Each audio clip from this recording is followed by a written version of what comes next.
জনগণের সরকার প্রতিষ্ঠিত হলে আমি মনে করি ওই স্বাধীন বিচার ব্যবস্থার মধ্য দিয়ে কোর্টের বারান্দায় বিরোধী রাজনৈতিক নেতাকর্মীরা এভাবে যেন অন্যায়ভাবে মিথ্যা মামলা নিয়ে সাজাপ্রাপ্ত হয়ে অত্যাচারিত না হয়, নির্যাতিত না হয়, সেটা অবশ্যই সেই নির্বাচিত সরকারের দায়িত্ব। এবং সেই ব্যাপারে আমরা একজন রাজনীতিবিদ হিসাবে যা যা করার দরকার সেটা চ্যালেঞ্জ নিয়ে করব, এমনি করব না। কারণ আমরা সাফার করার লোক, দীর্ঘদিন সাফার করছি, ছাত্র রাজনীতি করতে গিয়ে সাফার করছি, 17 বছর সাফার করছি, এখনও কোর্টে আসছি, হয়তোবা এটা সাময়িক সাফার করছি।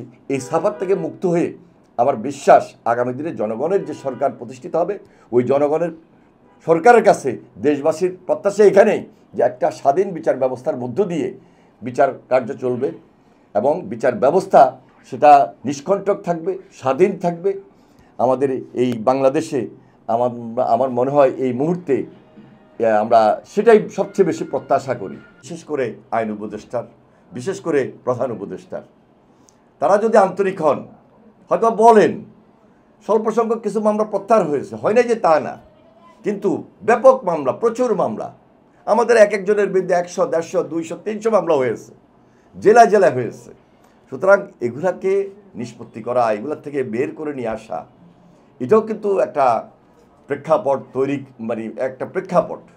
কারণ মিথ্যা মামলা হয়েছে, অন্যায় মামলা হয়েছে, সাজা দিয়েছে, সাজার আসামি জেলে আছে। পরিবারগুলো তো আমরা রাজনীতি করি, আমাদের কাছে আসে, আমরা তাদেরকে হয়তোবা কোর্টের পিপির কাছে পাঠাই, লয়ারদের কাছে পাঠাই, আমরা নিজেরা হয়তোবা নিজেরা দায়িত্ব নিয়ে এই পিপি জিপি এদের সঙ্গে কথাবার্তা বলে যতটুকু পারে করি।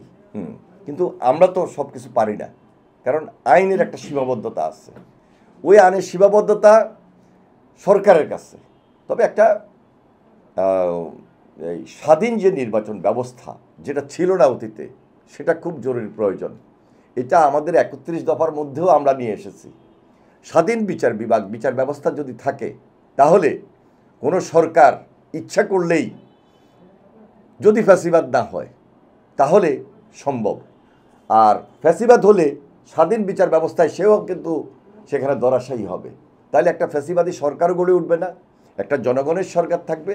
আমার বিশ্বাস দেশে যে নির্বাচনী আবহাওয়া তৈরি হয়েছে, যে সুন্দর একটা বৈঠক হয়েছে, এই বৈঠকটা তো আমাদের মধ্যে স্বস্তি এনে দিয়েছে।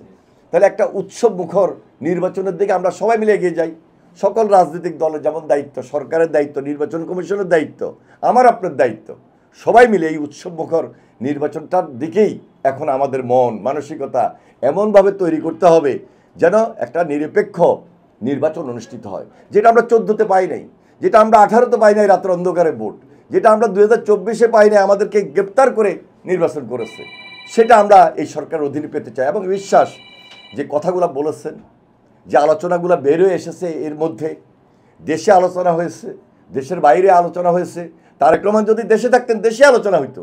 এবং একটা বড় দল, অভিজ্ঞতা সম্পন্ন দল হিসাবে বিএনপির ভারপ্রাপ্ত চেয়ারম্যানের সঙ্গে তো সবার আগেই কথা বলার কথা ছিল, কিন্তু উনি কী কারণে, কোন প্রেক্ষাপটে দেশের বাইরে, এটাও তো অন্যান্য রাজনৈতিক দলকে বুঝতে হবে।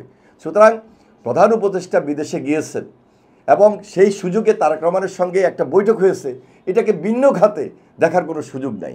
কারণ গণতন্ত্রের ভিতকে শক্তিশালী করতে হবে। সবাই মিলে লড়েছি, সবাই মিলে ফ্যাসিবাদের বিরুদ্ধে আন্দোলন করেছি, তো সবাই মিলে একটা বৈঠক, আলাদা বৈঠক, একই উদ্দেশ্য। সুতরাং এখানে দ্বিমত করার কোনো সুযোগ আছে বলে আমি দেখি না। তাই আমি অনুরোধ করব, সামনে নির্বাচন প্রক্রিয়ার মধ্য দিয়ে একটা উৎসবমুখর পরিবেশ আমাদেরকে তৈরি করতে হবে, যেখান থেকে জাতি দীর্ঘদিনের প্রত্যাশা, জাতির মুক্তি, শুধু আমার রাজনৈতিক একজন নেতার মুক্তি না, জাতির মুক্তিটা এখানে ইম্পর্টেন্ট। গণতন্ত্রের মুক্তিটা, গণতন্ত্রের বিজয়, জনগণের বিজয়টা গুরুত্বপূর্ণ।